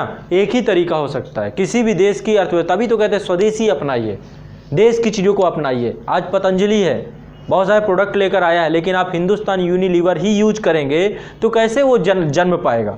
क्योंकि वो प्रतिस्पर्धा कंपीट नहीं कर पाएगा। पता है आप लोगों को, कम मार्जिन पे, ज़्यादा मार्जिन स्वदेशी पे नहीं होता है। पतंजलि को कम मार्जिन पे चीज़ों को बेचता है, प्रोडक्ट उसका महंगा होता है थोड़ा सा इसी कारण से, क्योंकि उसके पास ज़्यादा मार्जिन होता नहीं है। चीज़ें जब आप बेहतर बनाते हो तो बहुत सारी चीज़ें होती हैं।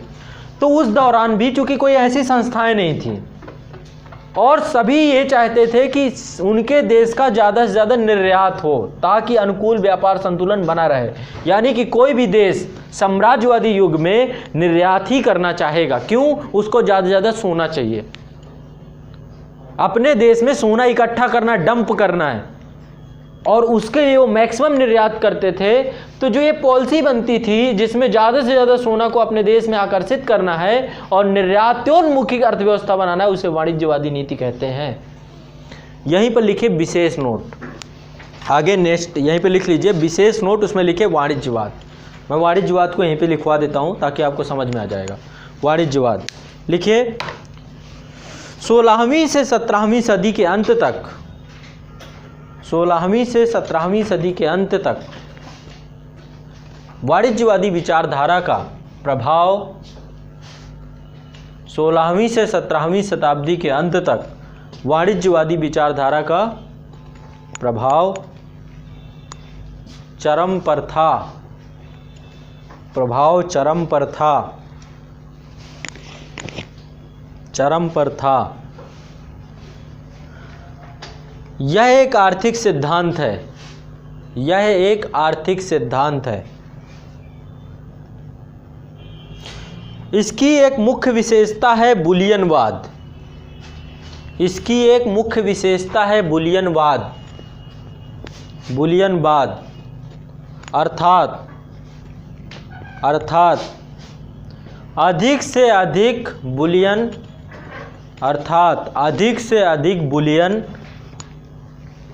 सोना चांदी, अधिक से अधिक बुलियन सोना चांदी का संग्रह, अधिक से अधिक बुलियन सोना चांदी का संग्रह, जिसे राष्ट्र की शक्ति का आधार माना जाता था, जिसे राष्ट्र की शक्ति का आधार माना जाता था।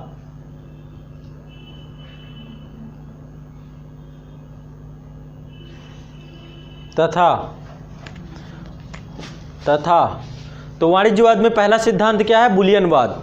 बुलियनवाद क्या है? ज़्यादा से ज़्यादा सोना चांदी को अपने पास रखना, संग्रहित करना, ठीक, इसे बुलियनवाद कहते हैं। आज के टाइम पे अमीर आदमी क्या करता है? आज के टाइम पे अमीर आदमी सोना नहीं खरीदता है। अमीर आदमी को कैश मिल जाए तो चुपचाप घर में ले जाता है और ले जाने के बाद धरातल में छुपा देता है, डंप करता रहता है वहाँ पे। वो तो ये है कि अचानक सरकार ने कहा कि ये बंद।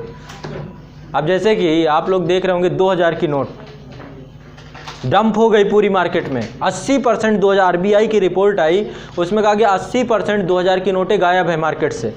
आपको 2000 की नोट मिल जाए तो उसके चरण छुइएगा और देखिएगा बहुत जल्द सरकार, चूँकि अब बड़ी नोटों का कोई बेनिफिट नहीं है, डंप करके लोगों ने रख लिया। इतने से में 2 लाख 10 लाख रुपए, कितना, इतना सा आप पॉकेट में आ जाएगा 2-3 लाख रुपए, तो भरा रखा है, रातों रात झम में दे इसे भी बंद कर देंगे। इसलिए जिसके पास 2000 की नोटें हों बैंक में जमा करा के 500 में अभी कन्वर्ट करा लो। इस बार यदि सरकार जीतती है तो अगला काम यही करेगी लगभग। और पता होगा आपको, बैंकों में यदि आप 2000 की नोट देंगे तो बैंक उस 2000 की नोट को डंप कर ले रहे हैं। अब 2000 की नोट मार्केट में नहीं आ रही वापस, बैंकों में ही बंद हो जा रही है वो। सीधा RBI बोले इसको कन्वर्ट कर दो 500 में। क्यों? क्योंकि बड़ी नोट है, बड़ी मुद्रा किसी भी अर्थव्यवस्था के लिए सही परिस्थिति नहीं क्रिएट करती है। वो तो तत्कालीन ज़रूरत थी इसलिए बड़ी मुद्रा निकाली गई। तो बुलियन बाद में यही हो रहा था कि देश में यदि कोई चीज़ आई तो उसको डंप करके रख लो। डंपिंग की बात है, यहाँ पे डंप किया जा रहा है ना। सोना चांदी हर चीज़, ये बुलियनवाद है। बुलियनवाद का मतलब ज़्यादा से ज़्यादा सोना हमारे पास हो, हमारे देश से बाहर ना जाने पाए। अब उसके लिए पॉलिसी कैसे बनेगी? अनुकूल क्या बोलते हैं इसको, लिखिए इसके बारे में। अनुकूल व्यापार संतुलन तथा अनुकूल व्यापार संतुलन को बनाए रखना। अनुकूल व्यापार संतुलन को बनाए रखना अर्थात निर्यातों को प्रोत्साहन देना, तथा आयातों को प्रतिबंधित करना।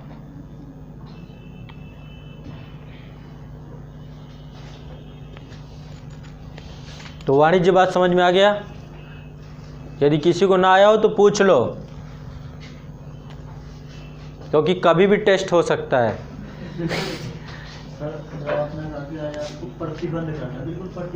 बिल्कुल नहीं करेंगे। कम करना। पक्ष का मतलब क्या होता है कि इतना ही जाए, ज़्यादा है मेरे पास। पक्ष का मतलब ये है, ऐसा थोड़ा ना होता कि बिल्कुल ही बंद कर देंगे कि भैया हम किसी भी चीज़ को ज़रूरत पड़ेगी कच्चा माल लेंगे। कच्चा माल लेते थे लेकिन बना बनाया माल बेचते थे। कच्चा माल सस्ता होता है, बना बनाया माल मूल्य वर्धित हो जाता है, मूल्य वर्धन हो जाता है उसमें। तो कच्चे मालों के लिए बाज़ार खोल के रखा उन्होंने, है ना। आयात करते थे ऐसा नहीं है, लेकिन कम करना, कम से कम आयात। इतना आयात भारत क्या करता है, आयात ज़्यादा करता है, निर्यात कम करता है। इस कारण से हमारा जितना भी, तभी तो घाटे की अर्थव्यवस्था रहती है। आपकी कमाई कम हो, खर्चा ज़्यादा हो, आमदनी अठन्नी खर्चा, तो फिर क्या होगा? पड़ोसी डंडा लिए खड़ा रहेगा जिससे कर्जा लोगे आप रोज द्वार पे कि भैया मेरा कर्जा वापस करो। तो भारत के साथ भी वही दिक्कत है। दिल खोल के हम खर्चा करते हैं। खर्चा करने में चाहे बच्ची की शादी की बात हो, नाक लाज नहीं घटनी चाहिए, कोर्ट मैरिज नहीं करेंगे, है ना। पूरा गांव खाना खा के जाएगा, चाहे कर्जा लेके खिलाएं। गांव का आदमी क्यों कर्जे में फंस जाता है? क्योंकि उसे समझ में नहीं आता कि कैसे कैसे इसको मैनेज करना है, इन्वेस्टमेंट कहाँ पे करना है, कहाँ पे नहीं करना। क्यों? सब नाक का सवाल है। शादी हुई, उसमें महंगे कपड़े पहनने हैं, चाहे कर्जा लेके पहनने पड़े। घर में यदि पिताजी समझाएं कि बेटा नहीं लेना, कौन मानता है? क्यों माने? एक ही मौका मिलता है। चलो, ये सब चीज़ें कहने की बातें हैं, है ना। चलो आगे बढ़ते हैं। नेक्स्ट,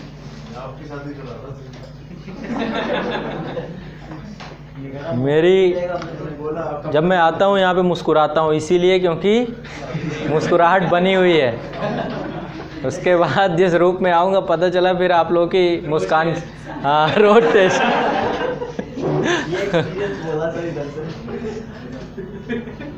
जुबैर जी एक्सपीरियंस है क्या? हाँ, अच्छा ये ओके, हाँ एक्सपीरियंस है। चलो चलो चलो आगे बढ़ते हैं। नेक्स्ट, तो वाणिज्यवाद समझ में आ गया है ना। लिखिए, यही कारण है कि अब आगे, अब आपको वाणिज्यवाद में नहीं लिखना है, अब आगे फिर साम्राज्यवाद में आ गया। विशेष नोट खत्म आपका, ठीक है। यही कारण है कि जिन क्षेत्रों में साहसी नाविकों के जहाज पहुंचे, यही कारण है कि जिन क्षेत्रों में साहसी नाविकों के जहाज पहुंचे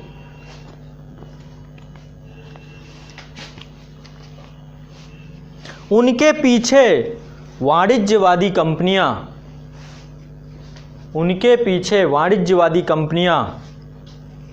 भी अपनी राष्ट्रीय अस्मिता के साथ पहुंची। उनके पीछे वाणिज्यवादी कंपनियां भी अपनी राष्ट्रीय अस्मिता के साथ पहुंची।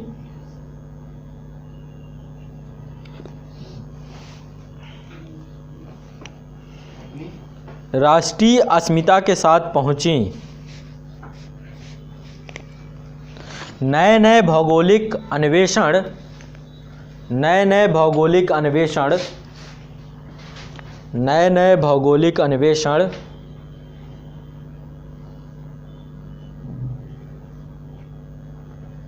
उत्साही ईसाई मिशनरियों के, उत्साही ईसाई मिशनरियों के लिए भी, उत्साही ईसाई मिशनरियों के लिए भी एक नए विकल्प के समान था। ईसाई मिशनरी समझ रहे हैं ना? कौन? कैथोलिक। प्रोटेस्टेंट आ चुके थे, है ना? और कैथोलिकों को अब क्या चाहिए था? अपने धर्म का प्रसार करना था उन्हें। जेसुइट संघ क्या था? यही तो था, उसका काम ही था कि नए नए भौगोलिक क्षेत्रों पर जाना और ईसाइयों की संख्या को बढ़ाना। तो उनको भी लगा कि अब मौका मिला, इस क्षेत्र में जाएंगे, इस क्षेत्र में जाएंगे, इस क्षेत्र में जाएंगे, तो ईसाई धर्म का प्रचार करने का भी मौका मिल गया। ठीक है, नई नई भौगोलिक खोजें कहाँ तक पहुँचे? नई नई भौगोलिक अन्वेषण उत्साही ईसाई मिशनरियों के लिए भी नए विकल्प के समान था, अतः वे भी इन क्षेत्रों में पहुँच गए, अतः वे भी इन क्षेत्रों में पहुँच गए।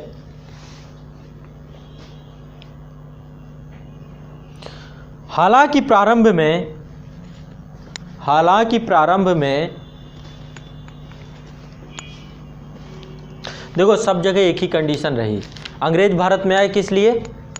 व्यापार करने के लिए। मौका मिला तो चौका मार दिया, है ना? यदि किसी को हमें मौका मिल रहा है कि हम उसके ऊपर नियंत्रण कर लें तो कर लेंगे। हम चूकेंगे क्या? नहीं चूकेंगे, है ना? यदि नियंत्रण करने का किसी क्षेत्र पे मौका मिले तो आप नहीं चूकते हो। हमने वो अवसर दिया, विश्व के अन्य देशों ने अवसर दिया, उन्होंने मौका, अपना प्रशासन भी बना लिया, ये प्रशासनिक चीज़ें, क्योंकि उनके अंदर प्रतिभा थी। ठीक है, यही काम किया प्रारंभ में। हालांकि प्रारंभ में यूरोपीय नाविकों का उद्देश्य नवसृजित क्षेत्रों में मात्र धन प्राप्त करना था। नवसृजित क्षेत्रों से मात्र धन प्राप्त करना था। नवसृजित क्षेत्रों से मात्र धन प्राप्त करना था। धन समझ रहे हैं ना? रुपया, है ना? नेक्स्ट, धन प्राप्त करना था। तथापि उपरोक्त वर्गों के प्रभाव में, तथापि उपरोक्त वर्गों के प्रभाव में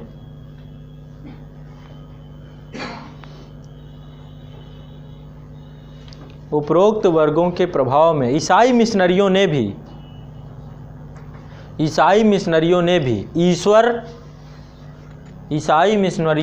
ईश्वर, गौरव तथा स्वर्ग का नारा बुलंद किया। ईश्वर, गौरव तथा स्वर्ग का नारा। कहाँ है गौरव? आपके हालचाल ठीक नहीं लग रहा है। ये आप जिस रिदम से आए थे वो रिदम आपका कमज़ोर लग रहा है। बुलंद कीजिए अपना नारा। ठीक है, गौरव तथा स्वर्ग का नारा बुलंद किया। नेक्स्ट, जैसे अब देखिए जुबैर जी को देखिए, ये लौट आए हैं, फॉर्म में आ गए हैं, शुरू कर दिया है। हाँ, खतरनाक फॉर्म में है। जाके पढ़ते हैं, पढ़ने के बाद यहाँ पे आते हैं, क्वेश्चन पूछते हैं और जो पूछा जाता है उसे खूब बताते हैं। सीखिए कुछ इनसे, सही है ना? किताबें। नेक्स्ट, प्रारंभिक दिनों में, पहले अनिल जी थे, अब जुबैर जी आ गए हैं, रिप्लेस्ड। प्रारंभिक दिनों में उपनिवेश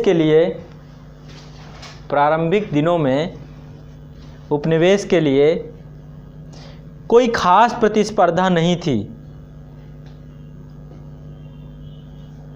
प्रारंभिक दिनों में उपनिवेश के लिए कोई खास प्रतिस्पर्धा नहीं थी।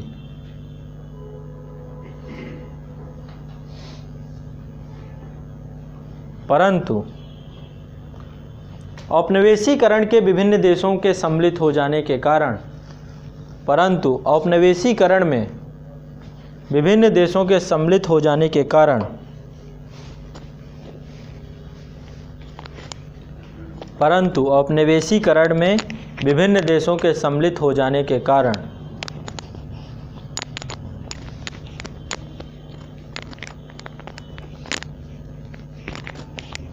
उपनिवेशों के दो मॉडल विकसित हुए। उपनिवेशों के दो मॉडल विकसित हुए।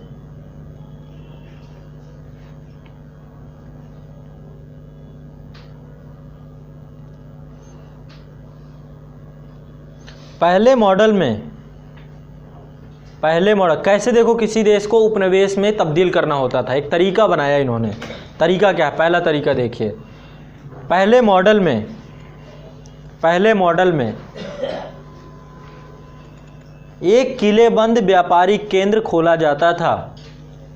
पहले मॉडल में एक किलेबंद व्यापारिक केंद्र की स्थापना की जाती थी। पहले मॉडल में एक किलेबंद व्यापारिक केंद्र की स्थापना की जाती थी, जहां देसी लोग, यानी उस देश के लोग, जहां देसी लोग महत्वपूर्ण वस्तुओं की बिक्री के लिए आते थे, जहां देसी लोग महत्वपूर्ण वस्तुओं की बिक्री के लिए आते थे,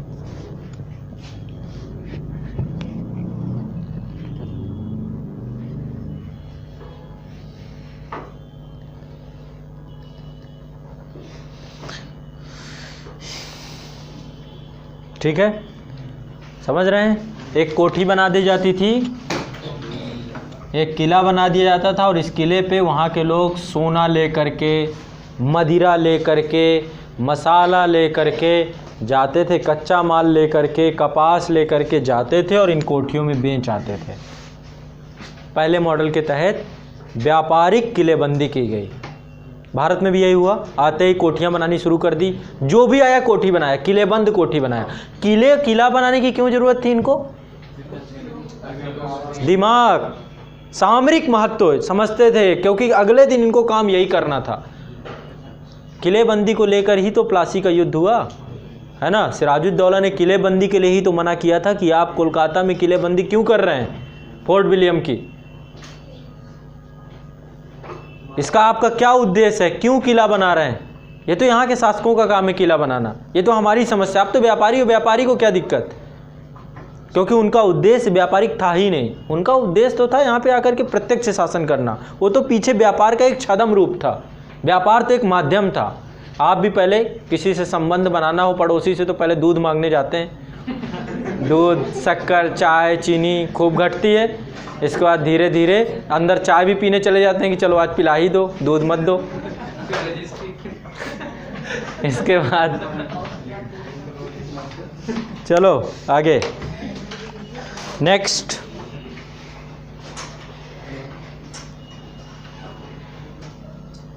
इस मॉडल में उपनिवेशों में प्रत्यक्ष शासन जैसा कोई झंझट शामिल नहीं था। इस मॉडल में उपनिवेशों में प्रत्यक्ष शासन जैसा कोई झंझट शामिल नहीं होता था।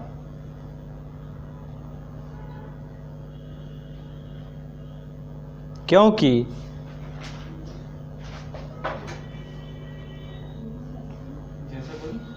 झंझट शामिल नहीं था। यहाँ पे अभी डायरेक्ट शासन नहीं करते थे, झंझट शामिल नहीं था, क्योंकि उन्हें व्यापार योग्य महत्वपूर्ण वस्तुएं,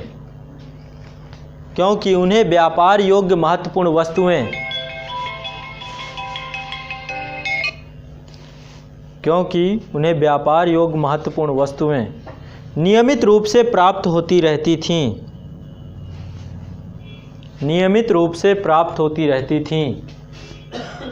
हालांकि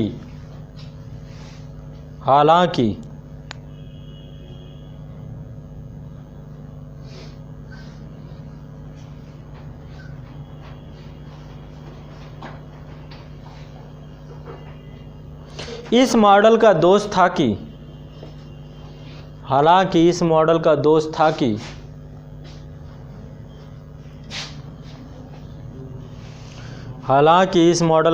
था कि इसमें जो चीज़ें बहुतायत से उपलब्ध थीं, हालांकि इस मॉडल का दोष था कि इसमें जो चीज़ें बहुतायत से उपलब्ध थीं उसकी प्राप्ति तो सरलता से हो जाती थी,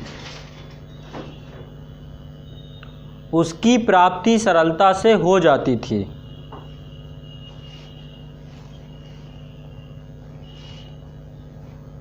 परंतु कीमती वस्तुओं की प्राप्ति कठिन थी। परंतु कीमती वस्तुओं की, तो पहले इन्होंने क्या किया, किलेबंदी कर दी। जैसे कि एग्जांपल मैं दूं आपको, अफ्रीका में क्या हुआ, दासों की उपलब्धता तो बहुत आसानी से हो गई, लेकिन वहाँ से सोना, चांदी, हीरा, इन सब की उपलब्धता इन्हें नहीं हो पाई, क्योंकि वहाँ पे बहुत बड़ी मात्रा में ये सब संसाधन उपलब्ध थे। तो क्या होता था, पहले मॉडल में जाकर के किलेबंदी करते थे और किलेबंदी में व्यापार की चीज़ें, व्यापारिक गतिविधियाँ करते थे बस, तो इनको चीज़ें मिलने लगी। तो इस मॉडल में प्रॉब्लम क्या उत्पन्न हुई, जो कीमती वस्तुएं इनकी मुख्य उद्देश्य था वो इनको मिलना बंद हो गया। तो दूसरा मॉडल जो विकसित किया इन्होंने, दूसरा मॉडल विकसित किया किस उद्देश्य से, पहली मॉडल की समस्याओं को दूर करने के लिए। पहले मॉडल की समस्या क्या थी, कीमती वस्तुओं का ना मिलना। अब क्या करेंगे दूसरे मॉडल में, प्रत्यक्ष नियंत्रण करो, इसमें प्रत्यक्ष नियंत्रण करेंगे तो कीमती वस्तुएं हमारी हो जाएंगी, और उनका खनन करना शुरू किया और उनको अपने पास ले गए। तो पहले वाले में उपनिवेशवाद है, पहला मॉडल उपनिवेशिक मॉडल है, क्योंकि यहाँ पे आर्थिक शोषण हो रहा है बस। दूसरे मॉडल में साम्राज्यवाद का जन्म हो गया। ठीक, चलो इसको अभी इसमें एक एग्जाम्पल भी लिख लीजिए। पहले मॉडल में लिखिए, उदाहरण के लिए देखा गया कि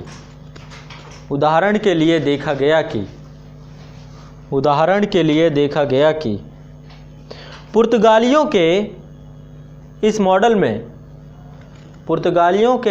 में अफ्रीकी दासों की प्राप्ति सरलता से हुई। पुर्तगालियों के इस मॉडल में अफ्रीकी दासों की प्राप्ति सरलता से हुई, परंतु सोने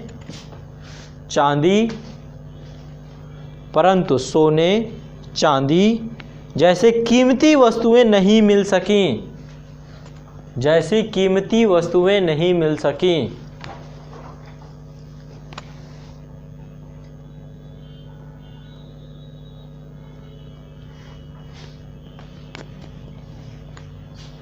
नेक्स्ट, उपनिवेशवाद का दूसरा मॉडल।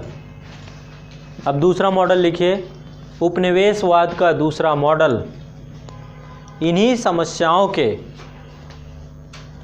समस्याओं को दूर करने हेतु बनाया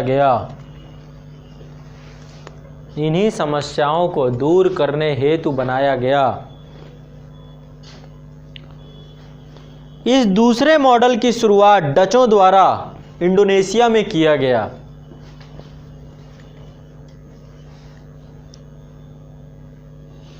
इस दूसरे मॉडल की शुरुआत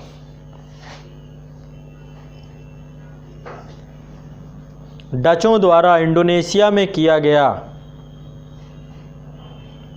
इस मॉडल में संबंधित क्षेत्र पर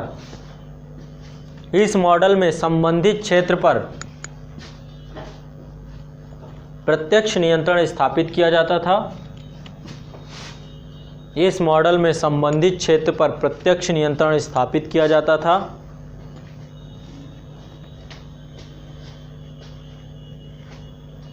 छूट तो नहीं रहा? चलो आज कम से कम फॉर्म में हो। नहीं, मुझे डेली आप दोष देते हो, आप तेज बोलते हो। आप अपने आप से क्या करो, हम धीमे लिखते हैं। उंगली इधर नहीं, इधर रखो अपने तरफ। मैं आपकी तरफ रख रहा हूँ क्योंकि इसमें आप ही गलती है। किसी का नहीं छूट रहा ना? शुभकांत जी किस बता रहे हैं कि छूट रहे? ठीक, नेक्स्ट। इस मॉडल में ना सिर्फ बहुमूल्य व्यापारिक धातुओं का संग्रह किया गया, इस मॉडल के तहत ना सिर्फ बहुमूल्य व्यापारिक धातुओं का संग्रह किया गया, बल्कि उत्पादन प्रक्रिया में भी, बल्कि उत्पादन प्रक्रिया में भी हिस्सेदारी स्थापित की गई, हिस्सेदारी स्थापित की गई।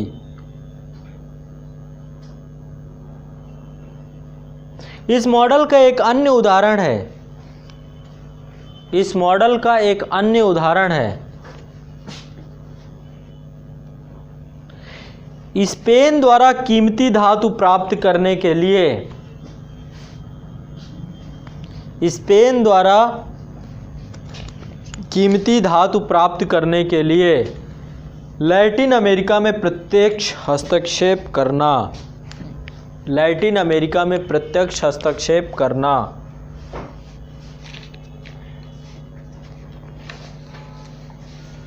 लैटिन अमेरिका में प्रत्यक्ष हस्तक्षेप करना।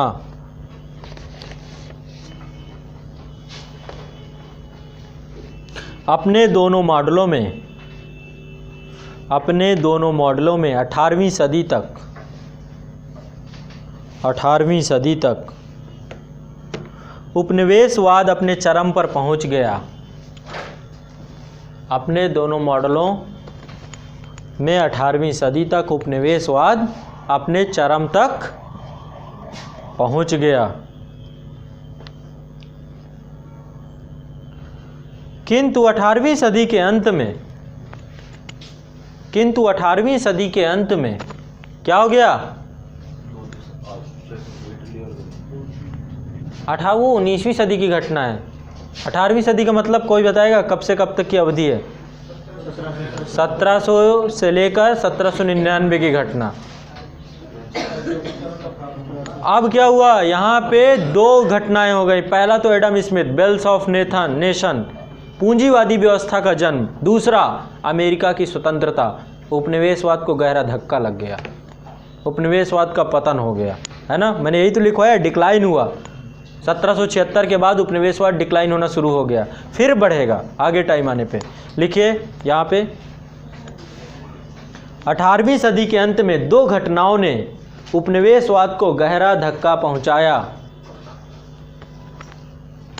अपने दो मॉडलों में 18वीं सदी तक उपनिवेशवाद अपने चरम पर पहुंच गया, किंतु 18वीं सदी के अंत में दो घटनाओं ने उपनिवेशवाद को गहरा धक्का पहुंचाया।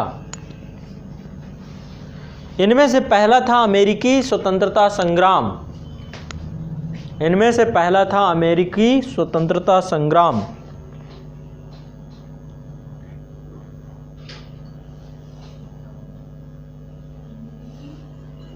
स्वतंत्रता संग्राम।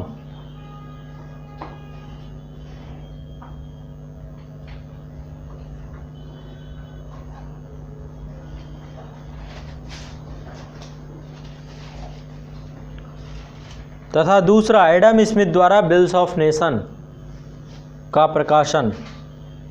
पुस्तक है ये। तथा एडम स्मिथ द्वारा बिल्स ऑफ नेशन का प्रकाशन। बेल्स ऑफ नेशन का प्रकाशन। बेल्थ है। अरे आप ज़्यादा समझदार हैं। बेल्थ ऑफ नेशन का प्रकाशन। इन दोनों घटनाओं ने मुक्त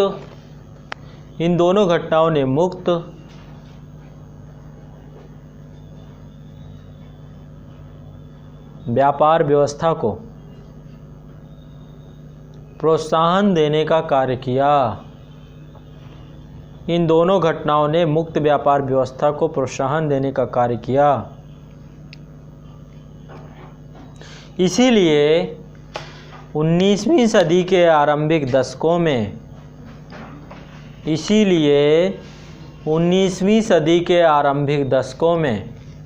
उपनिवेशों से मोहभंग की स्थिति उत्पन्न हो गई। इसलिए 19वीं सदी के आरंभिक दशकों में उपनिवेशों से मोहभंग की स्थिति उत्पन्न होने लगी।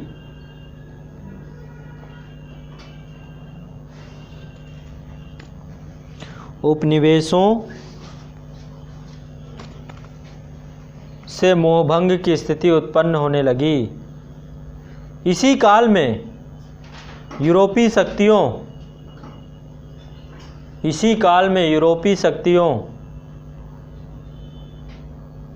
के हाथों से उपनिवेश निकलने लगे। उपनिवेश, देखो मैं वही पूरा ग्राफ है लिखवा रहा हूँ और कुछ नहीं कर रहा हूँ। ग्राफ को मैंने डिटेल है करा दिया है, जो शुरुआत में बस 1 सेकंड में बताया था।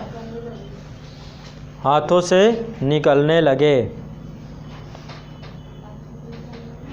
उदाहरण के लिए 19वीं सदी के आरंभिक दशकों में, 19वीं सदी के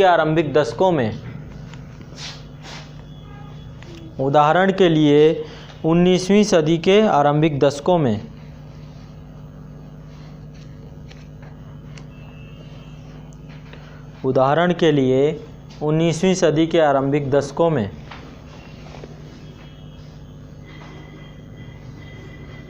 लैटिन अमेरिका स्थित स्पेन के उपनिवेश स्वतंत्र हो गए। लैटिन अमेरिका स्थित स्पेन के उपनिवेश स्वतंत्र हो गए। 1922 में पुर्तगाल से ब्राज़ील स्वतंत्र हो गया। 1922 में पुर्तगाल से ब्राज़ील स्वतंत्र हो गया।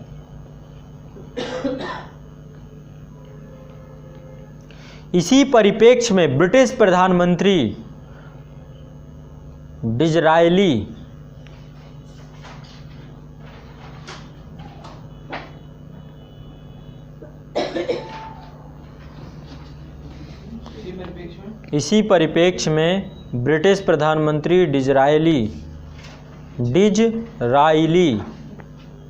ने घोषित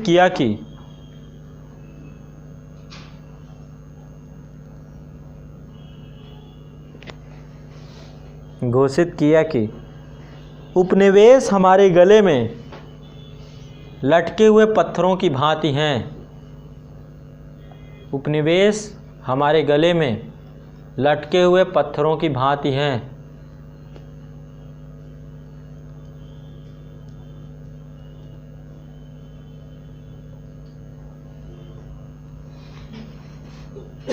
फ्रांस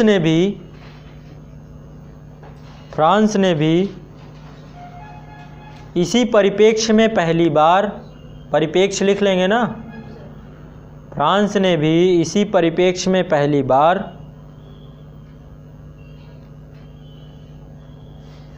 अपने उपनिवेशों का दरवाज़ा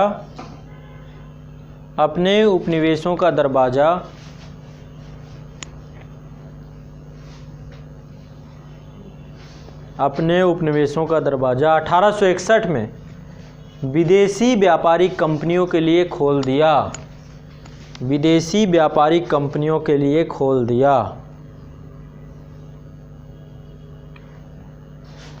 तो क्या हुआ, यहाँ पे उपनिवेशवादी विचारधारा का पतन हो गया। ये कौन सा फेज था? पहला फेज, साम्राज्यवाद का पहला, यानी कि पुराना साम्राज्यवाद है ये।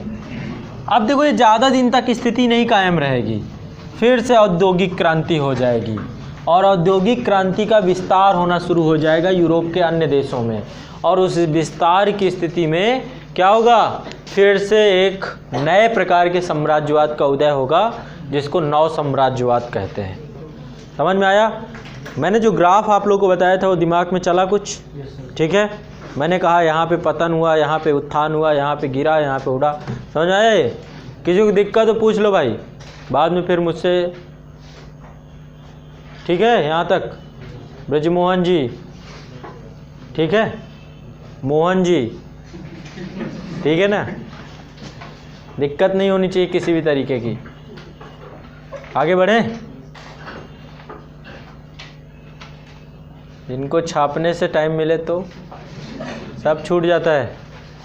कुछ दिन छूटने दो, कुछ दिन साम्राज्यवाद को, प्रबोधन काल को, पुनर्जागरण काल को, इनको क्या करो, बलि का बकरा बना दो अपनी स्पीड बढ़ाने के लिए।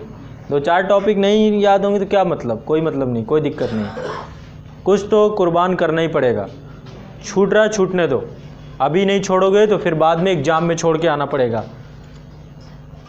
समझ रहे हो मेरी बात? परीक्षा में ना छोड़ के आना पड़ जाए, इसलिए अभी छोड़ दो। कॉपियों में छूट रहा है, छूटने दो, स्पीड बढ़ जाएगी आपकी, है ना, ये बहुत ज़रूरी है। इसीलिए मैं स्पीड पे काम करते हैं। लिखिए नेक्स्ट हेडिंग डालिए, 9 साम्राज्य।